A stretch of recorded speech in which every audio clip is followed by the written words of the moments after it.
We offer multiple online courses, including ones on the histories of Japan and China, and have published source books on both modern and ancient China. Our website contains numerous bibliographies and lesson plans, and I encourage you to explore the website and contact me if you have any questions. This presentation is on Shrinking Population, Japan's Demographic Challenges. Our presenter, Kathy Krauth, is a history teacher at the American School in Japan and the 2013 Elgin Heinz Outstanding Humanities Teacher Award winner.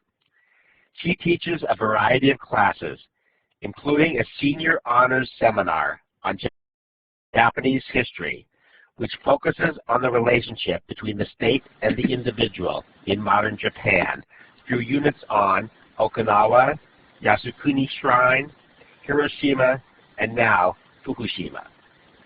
Kathy is co-author of the curriculum publication, Japan, 1945-1989, Recreating a Modern Nation, published by the Social Science Education Consortium, and has written curriculum for several Japan modules of MIT's Visualizing Cultures online project. Prior to moving to Japan, Kathy was a member of the staff of Teaching East Asia at the University of Colorado. Now it is my great pleasure to turn the controls over to Kathy. Thank you, Kathy. Sorry to interrupt, Peter, but I thought it might be helpful for me to just give a quick overview of the interface of Collaborate before we welcome our presenter. Is that okay? Sure. Okay. I'm just going to quickly run through the basics of the interface so everybody knows how to go through the webinar smoothly. So if you look at the left side of your screen, there's your name in the middle, and just underneath your name there are a few buttons. I'm just going to introduce the third button, which looks like a hand. That's the raise hand button. So during our question and answer session at the end, if you have a question, you might want to raise your hand using this button. So why don't we just do a little test to see if everybody understands. So for those of you who have traveled to Japan before, please raise your hand now.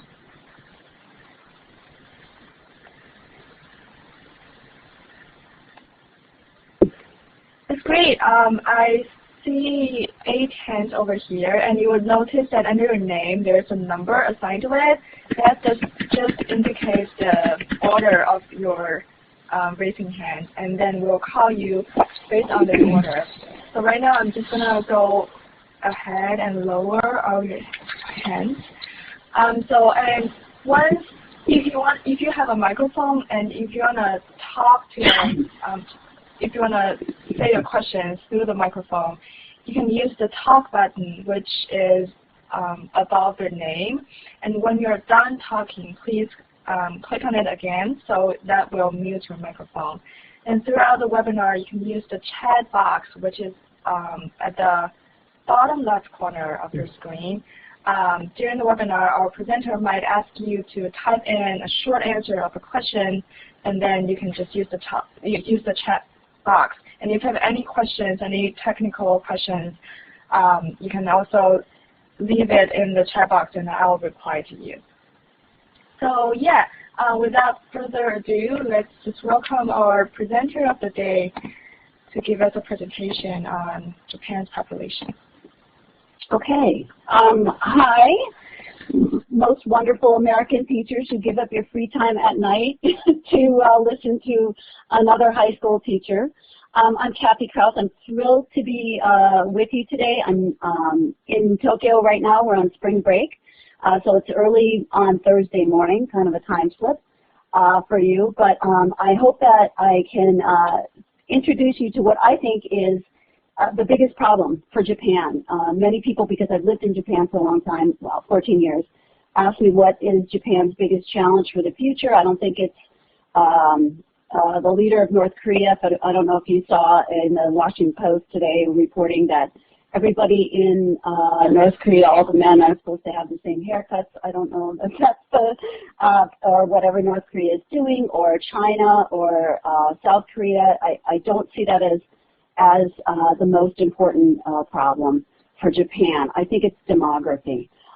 So I wanted to take you through a lesson that I do with my own students. I teach 9th grade world history, and I teach a senior seminar, like Peter said, on Japanese history, and I do this with both of my classes.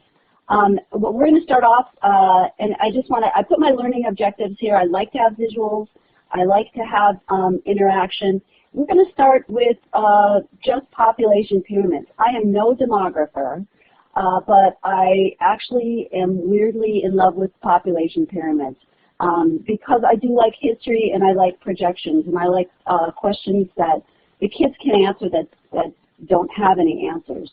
So let me go and talk about what a population pyramid is. And this is obviously for, if you are history teachers, you understand this is basic information, but I want to take you through this.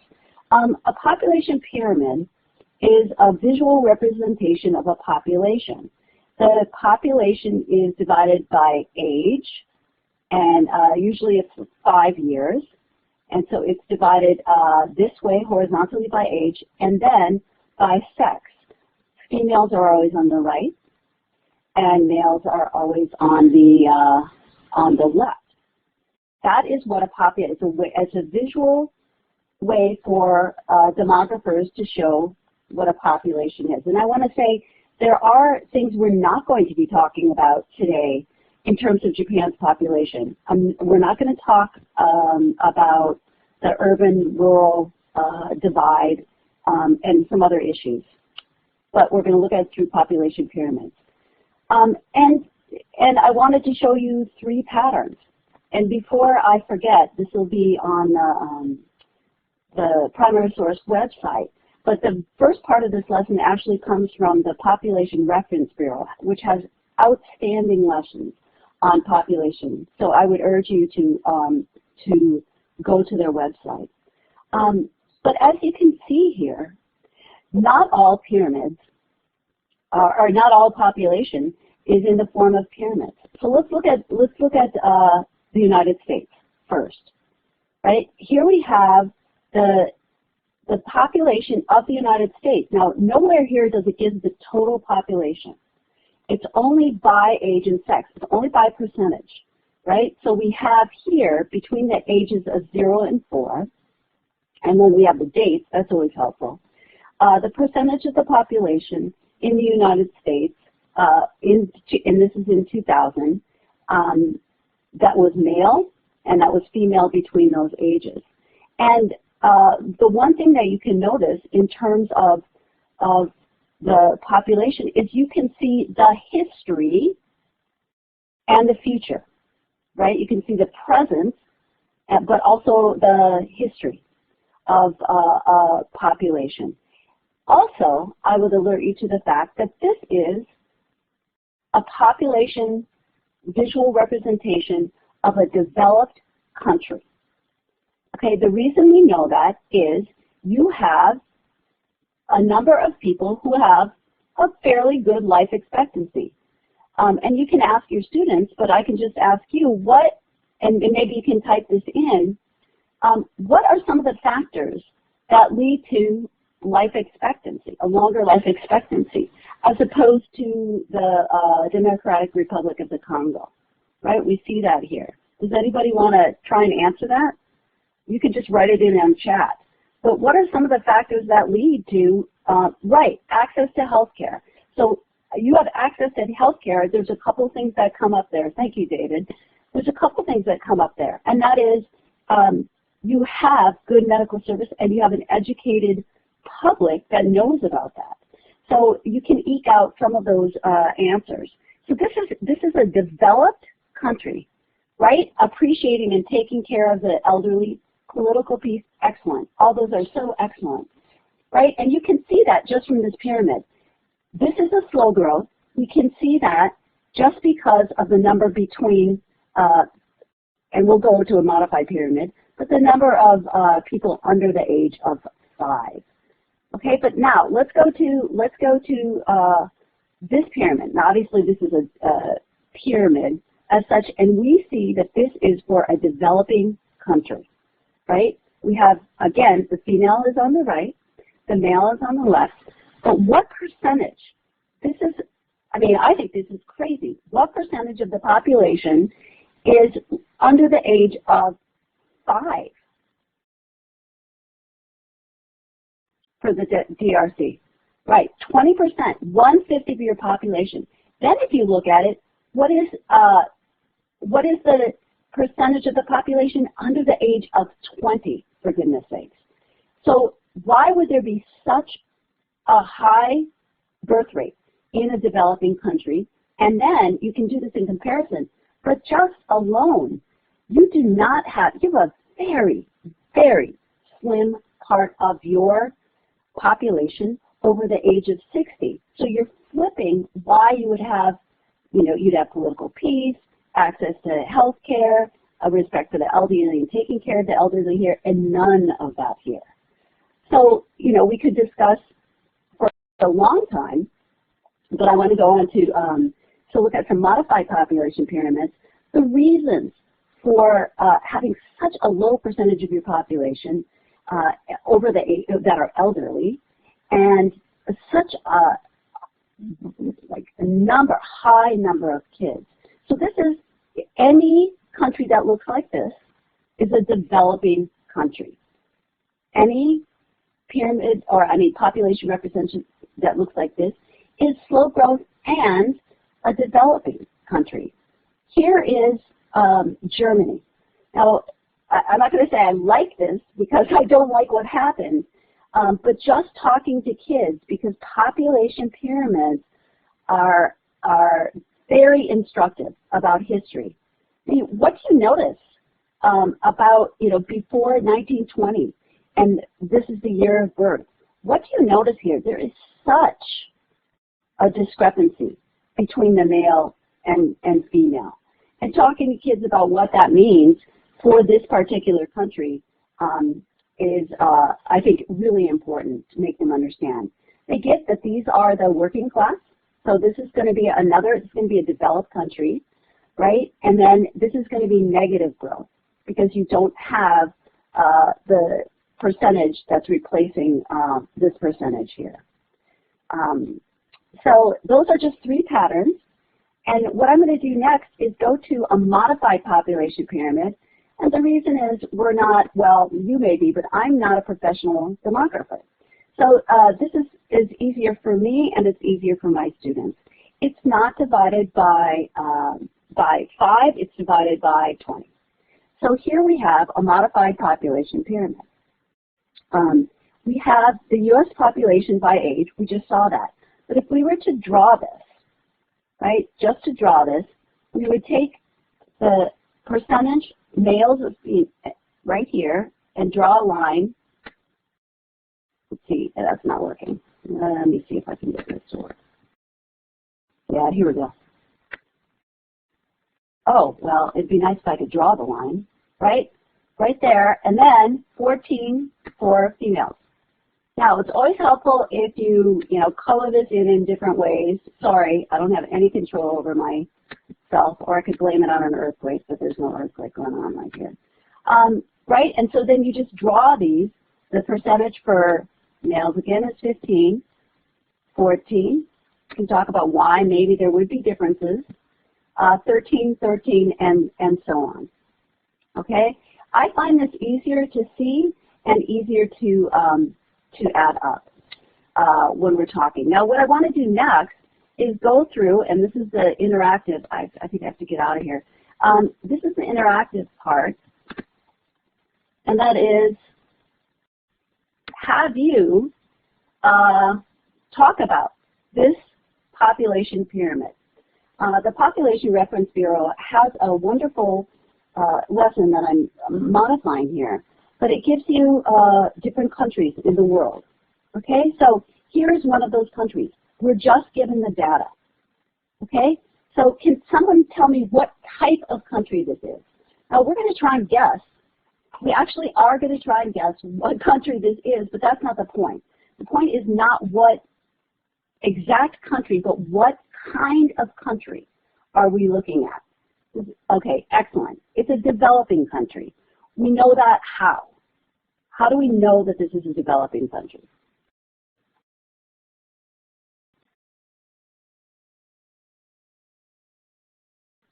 Right? Exactly. You have over 50% of your population. I mean, that's crazy. Under the age of 20. Right? Actually, it's 53. And then look at this. This is a developing country as well. We just looked at that, but only 5% of this country's population, which of course, again, we don't know the total population of this country, but we know that only 5% is over the age of 60. Yeah, thank you, Susanna. I mean, that's crazy. So what I'd like you to do is think about developing countries around the world. And can I have each of you guess? And again, we don't need to have the exact country, the exact name of the country. We just want to identify these are the kinds of countries that would look like this, and then talk about why.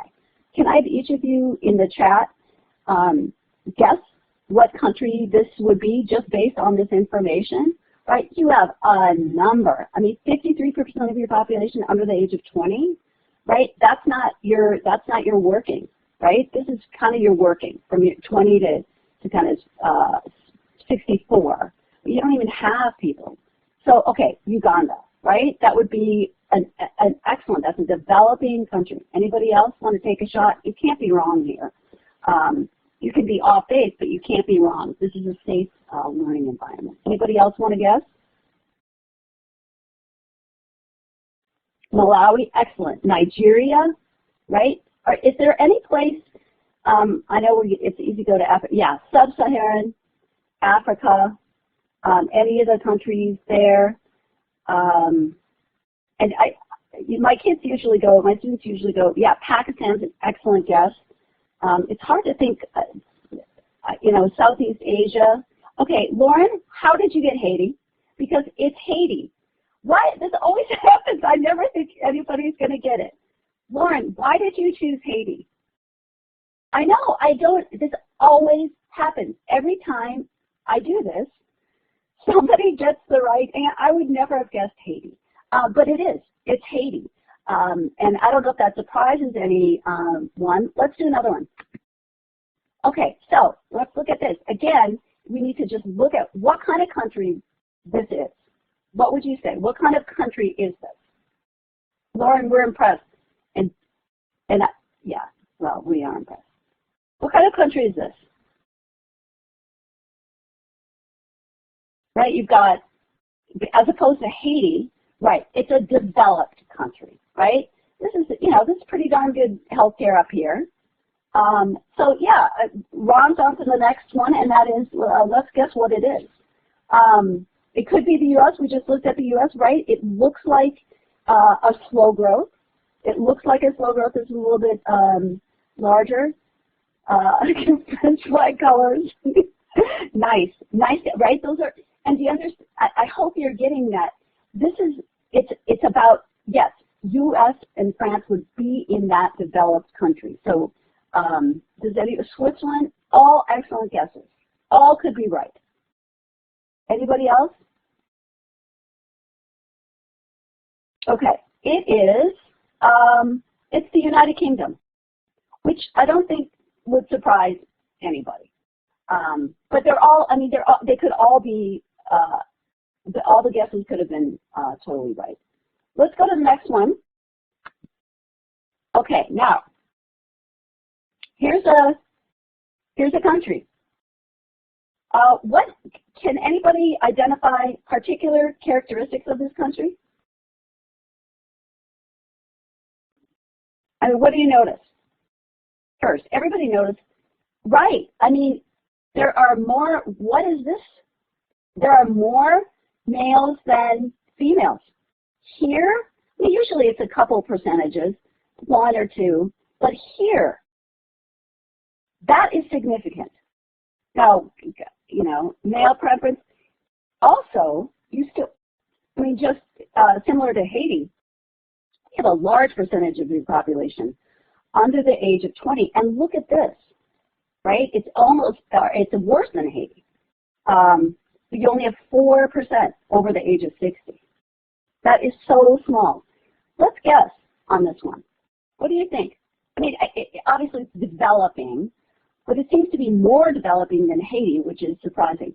North Korea, excellent guess. I don't know, David, if we actually, I don't know that we actually get population statistics from North Korea. I'm not quite sure how that works, or maybe we don't trust them. Afghanistan, another excellent guess. Anybody else?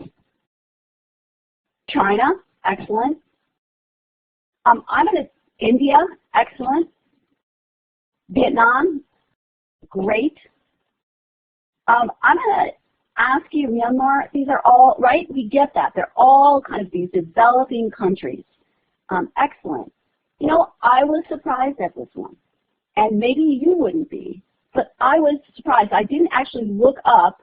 I can guess maybe why this is, but this is Saudi Arabia.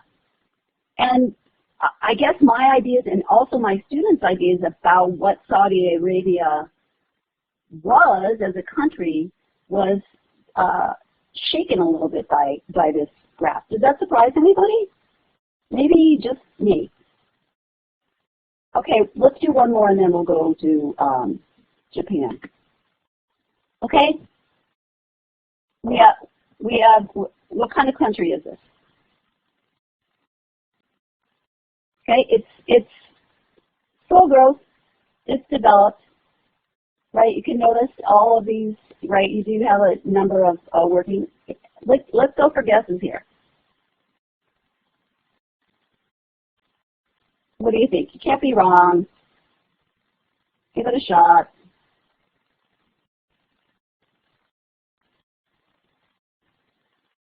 Anybody? You're done with this? Okay, great. Canada, Brazil. I don't know where Brazil would be. That's an interesting question, Rachel. I don't know. Would it surprise you? Because it really surprised me and my students. Iceland's a great guess. A great guess.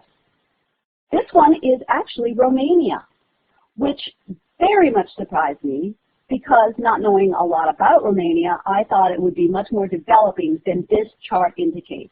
And that's why I like what I really like about population pyramids is they tell you more about the country than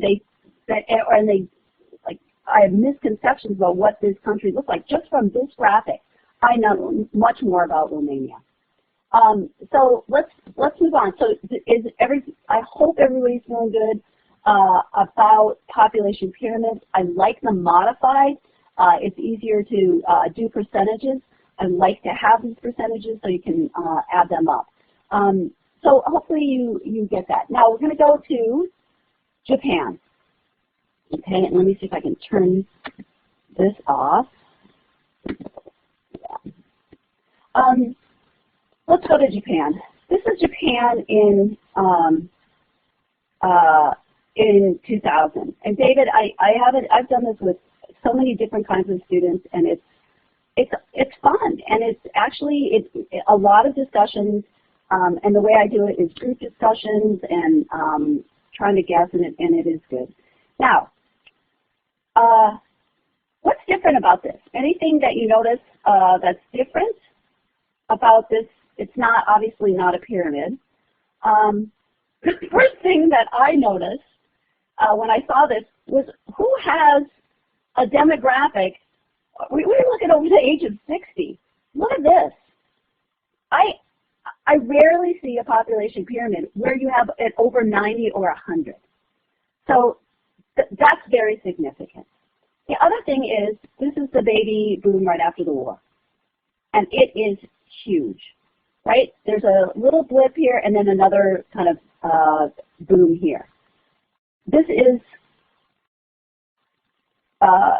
really significant. Let me go to the next one. So hopefully okay, here we go. Now that was 2000, this is 2010, okay? So 4 years ago. Now if we look at this, and this actually doesn't do by percentages, the population. Again, I think if you notice the percent of the population over the age of 70, right, and over the age of 90 even, that you have a number of people and women over the age of 80. I think anybody will instantly notice that. Then you also have this, right? And this is coming, right? And it's coming sooner. We've known this has been coming for a while. And it's this elderly, aging population. Okay, let's go to the next one. Then we come to this. And if you're anywhere close to the government or a Japanese citizen, which I tell my kids, you just freak out. Because look at this. You have over, this is like over the age of 100, male and female, what percentage of your population is over the age of 75? And then you have these projections, right? So you're trying to figure out into the future, and you know, governments have to do this. We haven't talked about that, but obviously governments need to know. Look at this. I guess negative growth, some demographers, I'd rather just see it the way it is, talk about this as kind of like a cup. It can't be a cup all the way up because no one's going to live until they're 120, but it kind of cups like, well, what percentage then, even if you have a high variant, meaning your fertility rate is not as low as you projected? This is just a nightmare, right? Because you don't have the population coming to support this, right? We have to have people supporting this. So this is really the issue for Japan, is they have such an incredibly aging population with an incredibly low fertility rate. Now, we have many countries that have a low fertility rate. We have many countries that are aging, but they're not combined and not as fast as Japan. And I think we can really see it in this. Let's see if I can get rid of this. Jin, do you know how to get rid of this, or do I have to do it? If it's not distracting anybody else. I actually cannot see any marks you made on the slides. So I doubt other people can see it. I just want, okay. Let's just look at this, because I think this is a very, very startling change, even if you've just been introduced to population pyramids and population visuals. Here we have, and you can really see the change, both in the aging and the fertility rates for Japan. Right here is in 1950. This is a developing country. We don't often think about that, but for many reasons, this is a developing country, right? Soon, in 2006, and 50 years later, they've turned it around to slow growth, right? And a developed country. This is that huge boom we saw, and then kind of this echo boom, right? But David, I have no idea when a country's population has flipped so much and kind of naturally, right? And this is not good. As a person who lives in Japan, I'm not going to be alive, but, I can see this right now. I don't see this so much because I do see a number of kids. I see the low fertility rate when I go in the countryside. But on a macroeconomic scale, this is an absolute nightmare, right? You're going to have, and this population is going to go up. People live a long time in Japan. People don't die here, right? But you do not have the workforce to support those people. So what are you going to do? Well, obviously the most obvious solution, which the Japanese government is doing next week, and is going to hurt me, it's not maybe just me, but everybody in Japan, is they're raising the consumption tax. So everything goes up, the price of everything, and it has to. Look at this. What else are you going to do? And if you're thinking about staying in Japan as a Japanese citizen, there's no way your taxes can't go up in this kind of projection. I just want to show you, hang on, just another, this is from The Economist, it's from the same organization before, just in different form, right? And so we see that the change and I like this one because you really see the change in the aging, right? And so we have an aging society and just flipped around with no fertility rate. It's a huge concern. And here I just wanted to show you the fertility rate, right? And how it has changed. This is huge. And how right now, people in Japan are not replacing themselves. Now again, I want to emphasize this, that that's not only happening in Japan, it's happening in other places. The point here is with the aging population and the fertility rate, you have a demographic crisis here. This is another one. I think all of these are instructive in showing you the growth, right? This is 1920, and the severe growth in the aging population. I hate to say it like that, but on a macroeconomic scale, on a social system kind of scale, you have got to look at this and panic.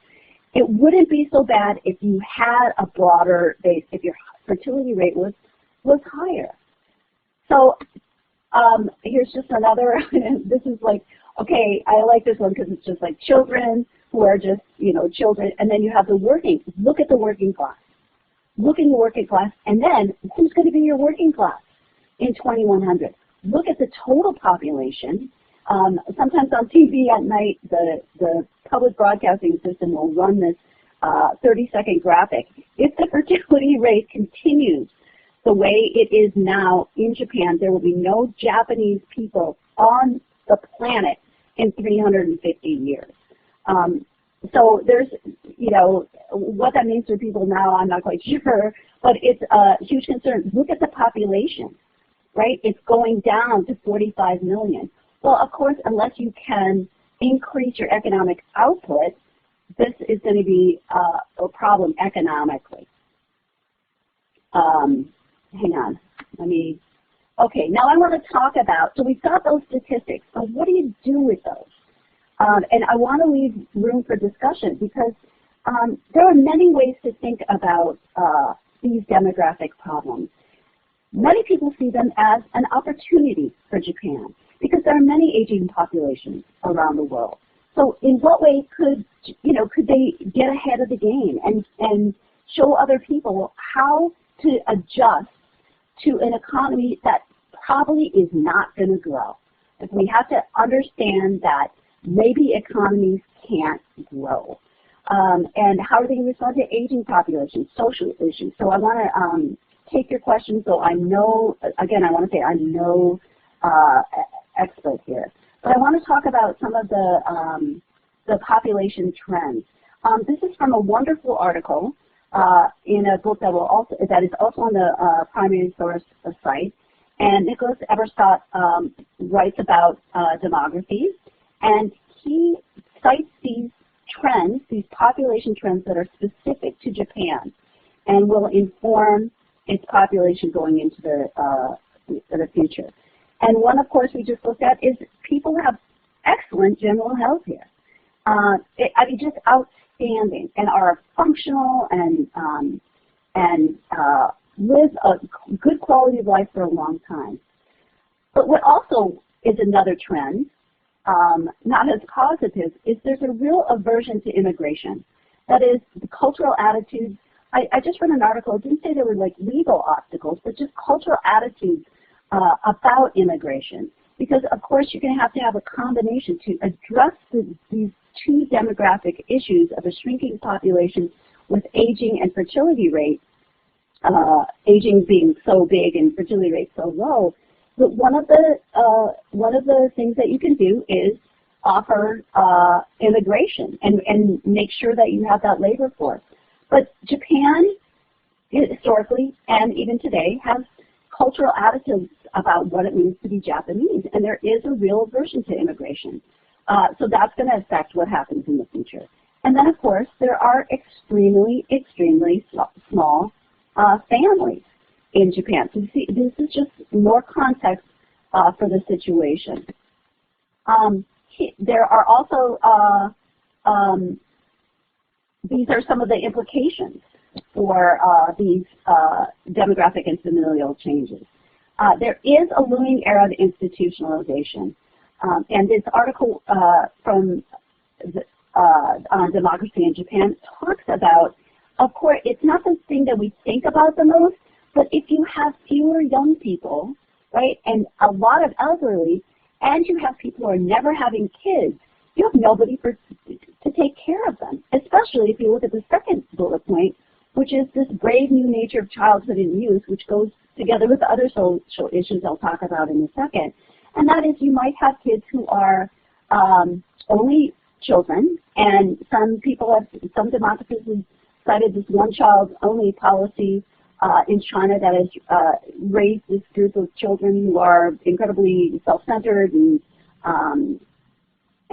selfish, really, and they're not going to be taking care of the elderly. So we have to face the fact that people are going to be institutionalized. A lot of people are going to be institutionalized. And again, thinking about the struggle to grow economically, when you have a shrinking population, I mean, and that's the thing, a huge population, and demographers divide on this, a huge population isn't always a bad thing. There are good things about population, and one is the labor force, and you can grow, but maybe we need to rethink, some economists think, in this aging society era, and Japan's just on the forefront of that, what an economy should look like, and how to get more value per output instead of just growing and growing and growing the economy. Another opportunity is that perhaps there will be a greener Japan, that the environmental impact of the population today, and just in terms of garbage and waste and other demands on resources, will lessen. And so that this could be an opportunity for Japan to lead people forward, in moving other nations forward in how to sustain a society and be more environmentally friendly, because that's going to be economics very, very soon. And another interesting thing to think about is it maybe Japan can become a nation of immigrants, but unless something changes, there are signs that it might become a nation of emigrants. And that is because the healthcare cost is very, very high here. There have already been pensioners moving to communities in Malaysia, just built for Japanese, in the Philippines, in India, right, that are just built for Japanese pensioners, and of course the cost of living is much cheaper, even in Thailand. So you can take your pension and live comfortably in another setting, and there's some speculation that that might increase as the aging society puts more burdens on institutions that are not prepared for it. And then talking about Japan's population and the strange patterns of current Japanese families, which used to be kind of Confucian, is that younger women are not getting married. And I have conversations with my husband. He said, well, it's younger men too, but if you look at the statistics, it's more about younger women not wanting to get married. And even when they do get married, they don't have children. And the other point here is that divorce is more prevalent, I think, than you might think. It's 30%. It's higher right now than in Norway, Finland, and that's surprising. The implications of that, it just doesn't bear a stigma. So people, if they are getting married, then don't have a problem getting divorced if it doesn't work out. Let me go here. And there's other issues to consider. And I don't want to over-focus on these, but these are social issues that have to be dealt with. David, we're going to talk about, and I'll address some of the other questions, but I mean, I think that's what we have to talk about is why younger women aren't marrying. If we can come up with a solution, I'll send it to Prime Minister Abe, because those guys cannot figure out. They cannot figure it out. They cannot figure out why women aren't having children. And there's a wide variety of answers. We have, I mean, and these are social. You can look at the population pyramids, but they don't tell you a lot about society. And I love population pyramids, but then let's talk about what's going on in society. There's a phenomenon of Hikikomori, and those are, I don't know if you've heard about this, but it's about, because people don't report it, but they're shut-ins. Basically, they're 80% male, and they are people who, like this young man, who never leave their room. They might go to the convenience store at 2 a.m., but mostly they are hooked up with other people through the internet. Oftentimes their mother brings them food. They don't answer even the door. They will take the food, eat it, and they'll put it outside. And part of it is this, and it is a French psychologist came over to see if this was a distinctly Japanese phenomenon, and they decided it was. And I don't like to think of, one of my things is I don't like to think about Japan as unique in many ways, but in this way it really is. And part of it has to do with the high growth years and the kind of unconscious understanding that these young men can never reach what their fathers reach. And many of these young men weren't successful in school. They knew that path was not going to be open to them, and so they just dropped out. I'm just going to talk about, I didn't put it up here, but there's another phenomenon called NEET, which is part of Hikikomori, and it's basically not in education, employment, or not in training. So people who just are not doing anything. It's a little different from Hikikomori, but they just don't do anything, and their parents support them. Parasite singles is the same, kind of a similar type social issue where people just live off their parents. They might work, but they just spend money on themselves and don't find the need to contribute to society. There's a new phenomenon, last 5 years, herbivore men who are more effeminate, not really kind of dropping out of the masculine thing, and we can talk more about that if you have, I don't know a lot about that.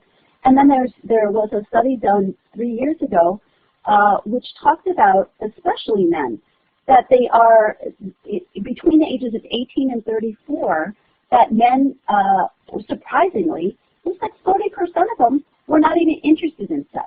Now, there's some social, and sociological and psychological issues there that are impacting biological urges just to have sex. So these are all social phenomena that speak to population problems. Last year in June, the Joshi Spa magazine, which is aimed at young people, did a survey of their readership, and 33.5% of them didn't see a point in getting married. And as you see, here are some of the quotes. I chose them because they represent what some people are feeling, and that is, if you're single, you can use your money exactly as you like, and no matter how much you spend in your hobbies or interests, no one will complain, and you can live at your own pace. But if you get married, all of that disappears. So I really want to ask honestly, is there any point to getting married? And then the next one is I've hated kids forever and never thought that I wanted any, so I kind of feel like there's no point to it. And there's studies done on how much money is spent within the dog industry, and how much better that is than having a husband who demands you to clean and work for them. And this is a picture of the Japanese leadership, Prime Minister Abe here, at a meeting last week on the demographic problems. And I love this because, what are these guys going to figure out? This guy's not even, this is Taro Aso, former Prime Minister. He's not even awake. And these guys, the solutions that the government have come up with are just not working. I don't think they understand young women. I don't think they understand what's happening. And it's easy to talk about throwing money at these problems, but Japan has the highest debt in the world. It's debt to itself, but it has the highest. They don't have a lot of money thrown around. So some of the things that they've come up with have been, and prefectures, that's the local administrative unit have just been ridiculous. They set up matchmaking singles parties, and they have been totally unsuccessful. I kind of want to open up. I think I talked too long, but I kind of want to open up and hear from you, because anything you come up with is better, probably. I hate to say it, but it's actually truthful. I want to be honest. Better than what these guys have come up with, because they don't know how to address what's going on. I mean, to think about a solution, you actually have to identify what the problem was. So I think David said, why aren't younger women marrying? There's a variety of answers to that. A lot of them don't see a point. They see it. They see what their mother's lives were like, and they don't want that. Women, I actually think about the, I don't know if you know a lot about the status of women in Japan. The OECD just came out with statistics, and they were embarrassing.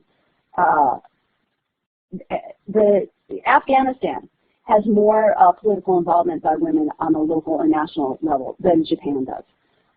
So for me, some of this not getting married, not having kids in a society that doesn't allow women to engage as much as they're capable of, I see it as an opting out. They don't have a lot of freedom of choice, so for me, it's an opting out. And I agree, Lauren, that young women staying single, it is a general trend.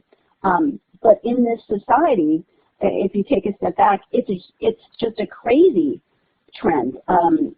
When I propose this to my 9th grade boys, they always say we should make the people get married and have kids, and then we have to talk about what a democracy means and that you can't make people. So I don't know if we want to, Peter, if we want to open up the floor, or how we want to do this. I think it would be helpful to hear. People can raise their hands if they want to ask questions, and you can call on them, or they can type them if they would like.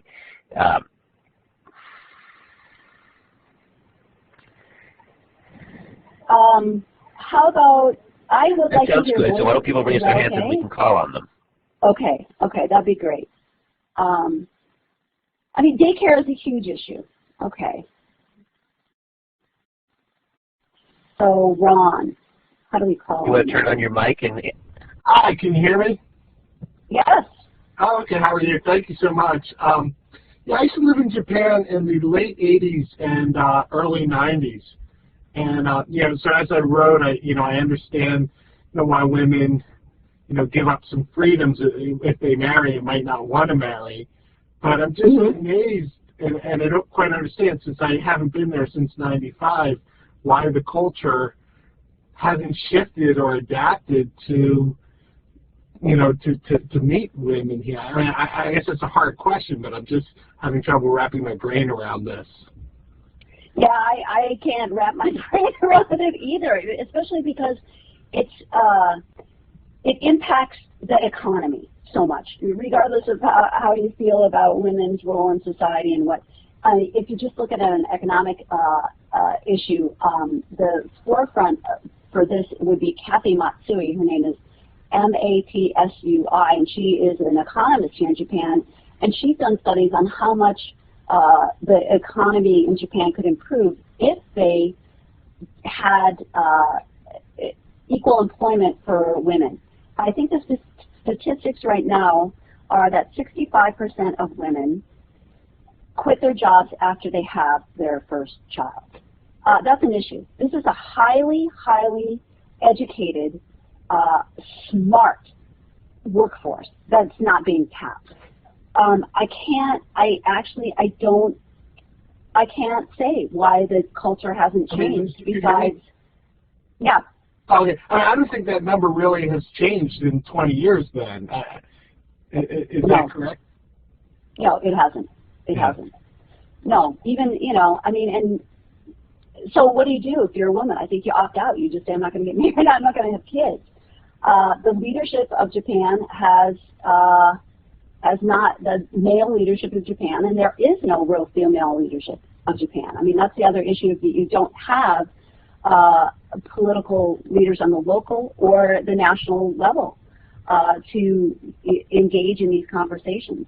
And now they're, I think, facing a huge demographic crisis and economic crisis because of it. And no, cultural attitudes have not changed, and I can't explain it.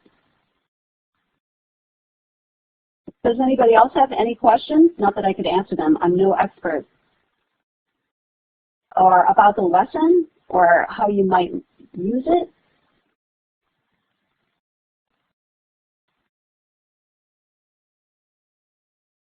No, I'm never that clear, so I'm shocked if you're just being calm.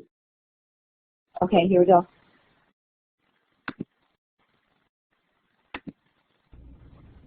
Kathy? Yeah.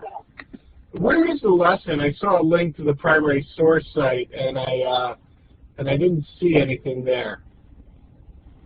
Oh, Peter, who's handling that? I sent that. You want to tell me about it? Yeah. The population, if you go to the Population Reference Bureau, you can just Google Population Reference Bureau and population pyramids, and you will find the lesson on population pyramids. And then I put the end part on. There's a lot of other lessons there. They're outstanding. I also sent primary source. It'll be up there. Yeah.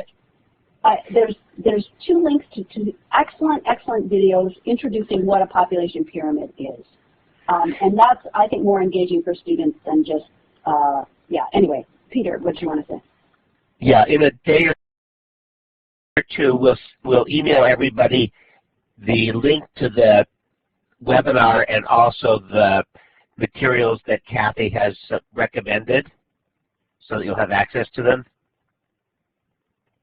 Are you there, Jingjing? Is that right? Don't hear her. Okay, but that's the plan. So within, probably by the end of this week, you should receive all of that in email. Yeah. Okay, we'll send you all the links. Okay, and there are a number of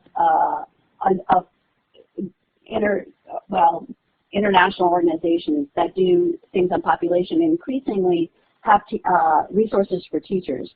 And I think the Population Reference Bureau does a great job on just certain areas, and that kids can wrap their head around. So in the course of one lesson, kids can figure out, I mean, at the end of that lesson, they can identify what a developing country is and why it's a developing country. Now, of course, the United Nations and other international organizations have a number of statistics that will determine whether you can identify it as developing nation. But just on a general sense, I think it's really good for kids to be able to do that in one lesson. So whenever they see a population pyramid, they can talk about it. I think and with a modified population pyramid, I think it's a good way to engage kids, and they can really do it. Paul had a question: do women leave Japan to find husbands? For a while, I read articles about that. There was I think it was in the 90s more than now. There has been in the last 10 years, a new phenomenon of people kind of like staying in Japan, not going to study abroad, not going out of Japan. I'm not quite sure why, but before that time, I think there were women who were seeing more opportunities elsewhere. How is aging? How the aging population is affecting? Let me think about how affecting Japanese culture. I'll have to think about that. Can you tell me, Ron, what part of that? Can you tell me more about what you're thinking for that? How it's affecting Japanese culture? Yeah, I teach sort of an intensive Japanese cultural class, and I have a Japanese club where we can talk about various issues, and they're really interested, for example, in anime, right, social relations, and those kinds of things. And I would, right, if some of these issues of the population pyramid show up in those other sort of unpopular culture, that would be of interest, or in how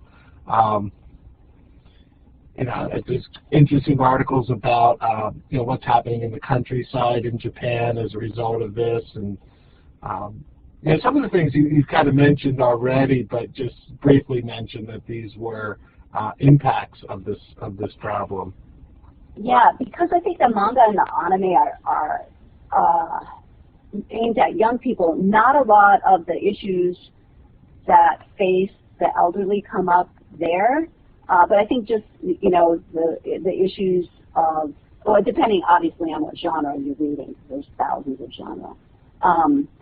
I think what young women are interested in, what young men, those are reflected in the manga, and they're not about having families. Usually it's about work or travel or your fantasy land. It doesn't come up much in popular culture, I don't think.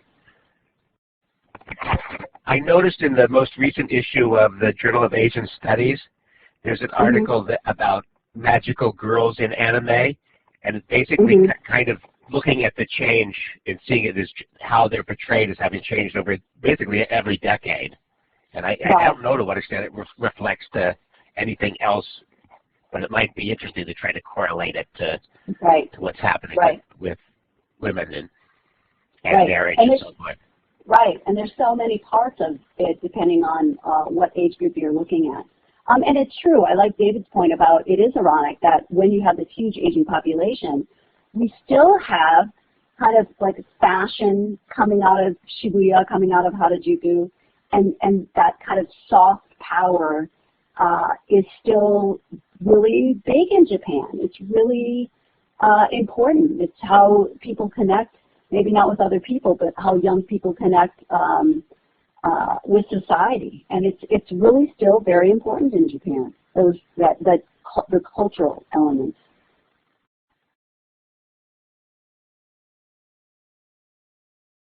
Any other comments?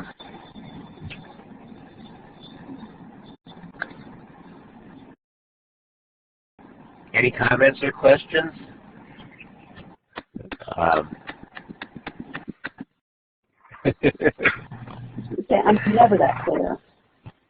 You never? Okay, well, I'm sure people can ask you questions in the future. Yes.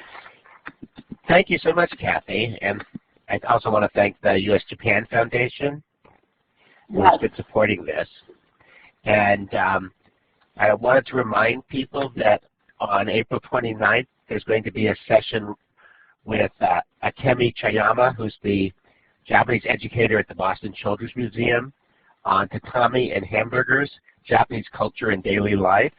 So if you're interested, I hope you'll join us then, and that you'll also look at our website, and if you have questions, be sure to email us and we can help find the resources that you want. So thanks again, and especially to all the participants. Yeah, thank you so much. I'm so impressed with American teachers who give up their time. Thanks again.